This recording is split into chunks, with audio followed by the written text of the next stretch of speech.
What's good with YouTube? Y'all already know Big Flacco with a convicts reaction. I'm gonna smash, dash, and react. Please hit the like, subscribe, comment, do all those things to help support this channel, and hit that bell notification for future fire reactions. Man, I've been seeing this topic on a lot of different people's platforms, man. So I'm gonna react to all of it, and it's a reaction to Mexican politics versus Black politics in the prison system, and we're particularly talking about California.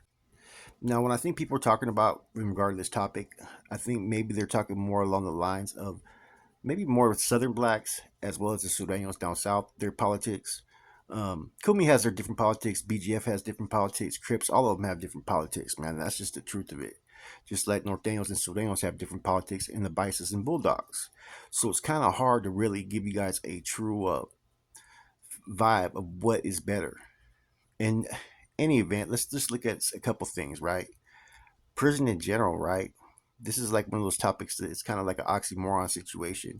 Why are we even comparing who's better in politics? They're all prisoners, right? The best politics are going to be the ones that are going to take you home, right? Away from all the bullshit, all the shenanigans, and all the fucking violence and whatnot that occurs in the prison setting. Let's just keep it real. So it's kind of hard to sit there and, pick one. A lot of times, like, people are going to sit there and say, well, you got to pick the less of all the evils. It's hard to try to relate to any of these groups, whether it be whites, Sureños, blacks, being that I only function as a Norteño.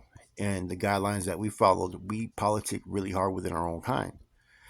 Everything's basically a political move, right? So at the end of the day, it's kind of hard to sit there and put yourself in a position of a Crip or a Blood or Kumi or AB, NLR, or Sureño because everybody has a whole different ideology, right? About what they believe in, what they want to pursue. And at the end of the day, right, none of it really is good either way, in my personal opinion. I mean, politics are there basically for everybody's safety and security. Some are more in a line to where, you know, they make you feel as comfortable as you can. Some are there because they're there for your own safety. And that's what politics were always first established for in California, was just to maintain some type of relationship, boundaries and whatnot, to where you can function and do your program within your own people without having to worry about others. You're gonna have to coexist. There's gonna have to be some type of common courtesy, right? Like a lot of times, like people use the word respect. Now, disrespect is one thing, but respect is a little bit different word. Respect is when you hold admiration for someone. So it's hard to have admiration for anybody's group or any faction except for your own. And that's the truth of this, man. So this is one of those situations where there's no right answer to it. In each household, each prison, each yard is going to function politically a little bit different, depending on who's there, what players are there, what caliber of the manpower that are there, right? I do like what Dubs had to say with his spill was gang politics, prison politics. They are not for the community, and that's what I just started this whole spill up with, man. That's just the truth, man. So basically, if you're promoting one that's going to be about violence. It's going to be about the drug trade. It's going to be about um, being more elite than the next group. Because each group, right, they all have different goals and agendas on these yards, and everybody wants to be the top dog. They want to be in control. They want to be looked as the more powerful one. They want to have that respect. All those things come into play when you're talking politics. Now, see the question about the paperwork, right? And see, I've been places, right? Check this out, where it's been just me as the only Norteño, and the brothers will send me their paperwork, and I send them my paperwork, just out of mutual respect. So not everywhere, like people sometimes have this notion, right, that people think that blacks don't check paperwork. Yes, there's been certain cars that don't check paperwork unless they hear an issue. There's been some cars that will sit there and say, "Look, he's not part of my car. I don't need to jam him up." That's all understandable. You know what I'm saying? But when push comes to shove, if there's ever a question mark or a concern, oh, they're checking paperwork, and a lot of them check paperwork regardless. So I don't know who's starting that rumor that they don't check paperwork.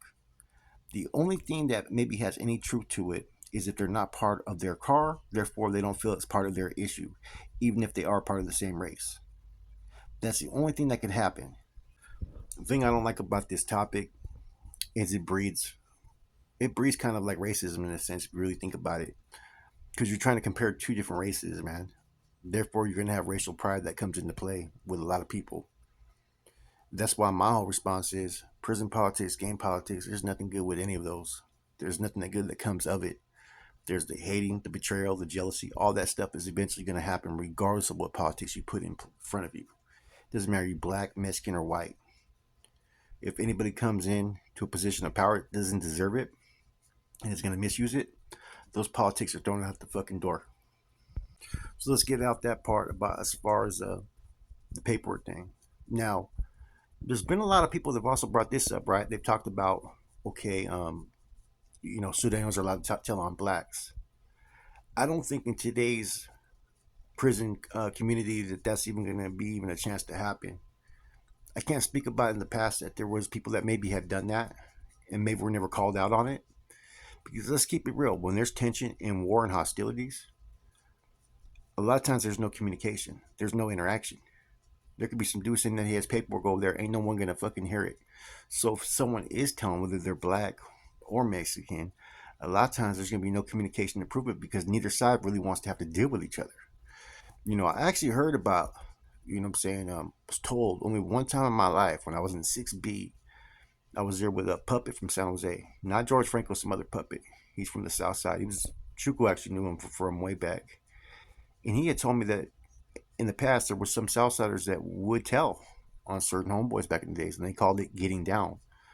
Now, and he explained it in the way that because there's no communication, there were certain dudes that would do this just to cause friction or tension or to get people off the yard, and you couldn't get at their own homeboys because there was no communication. It was all out war. So I've actually heard that one time. That was in 1996. Have I experienced it? No. Do I believe it to be true today? No, I don't believe it to be true. So let me be very clear on that. Um, Maybe he had a different experience. You know what I'm saying? So I don't really think that statement has any merit or truth, even though I did actually hear it one time, and they referred to it as getting down, which I thought was kind of a trip. But I was a kid at the time. Now, either way, in today's society, ain't no Southsiders going to be telling on anybody. There's communication, there's respect. You know what I'm saying? And there's a dialogue basically today. There's a little bit of a diplomatic reports, right? And I've never, like I said, never heard of anybody being allowed to do that within any of these groups. It's not going to be tolerated. Now, the overall whole outlook of it is this, man. Prison has become more about groups establishing themselves on a day to day without having to worry about threats of violence or interference.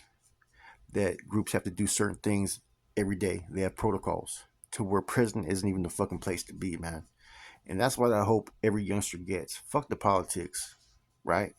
If you're worried about whose politics are better and you haven't been in prison yet, then fucking you're definitely gonna end up going there if that's the kind of fucking thinking you have today. Because at the end of the day, nobody's politics are better. It's all bad. Nothing good comes out of prison, man, unless you make it for yourself, man. And that's the unfortunate thing with the politics. It kind of alters everybody from having some type of program to where they could benefit or learn certain things. You know, every time you start to have like everything in motion and you start to establish a program, when there's politics in play all the time, something's always fucking gonna happen every fucking time, man. And if you really think about this topic, it's hard to pinpoint anything because even the Mexican gangs, fucking, they politic different. Norteños politic different than Sureños. Norteños have a whole guideline of structured and policies and bylaws that they have to follow. You know what I'm saying? Same Sureños have just their reglas. You know, NF has a deep constitution with articles and amendments and so forth, right? Then you got the fucking MA that has just some basic rules, right? So like they said, they politic different, man. The blacks, they have their own little politics, their own agenda. You know, in any event, you see the same type of characteristics though in good leaders and bad leaders from both sides. You see people who are greedy. You see people who are a little bit corrupt. You see favoritism. You see all the same bullshit, man. Like I said, prison groups are not going to be immune from any of that type of bullshit. Period. See, prison sometimes you got to do what you got to do, but the whole goal in prison, right, is to come home if you have a chance, man. And if you're fortunate to learn some trades, learn some skills, and become a better man than when you went in, then you got some type of rehabilitation. But politics, like I said, man, this is a real sensitive, touchy topic. A lot of people naturally want to put their people out there first and foremost, but let's look at this from an outsider's view. Let's not look at it like we're politicking or we're trying to push our own narrative or agenda. Do politics really help anybody?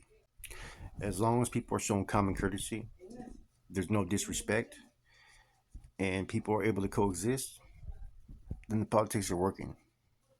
But it's when one side wants to be superior, one side thinks that they don't have to listen, one side doesn't want to compromise.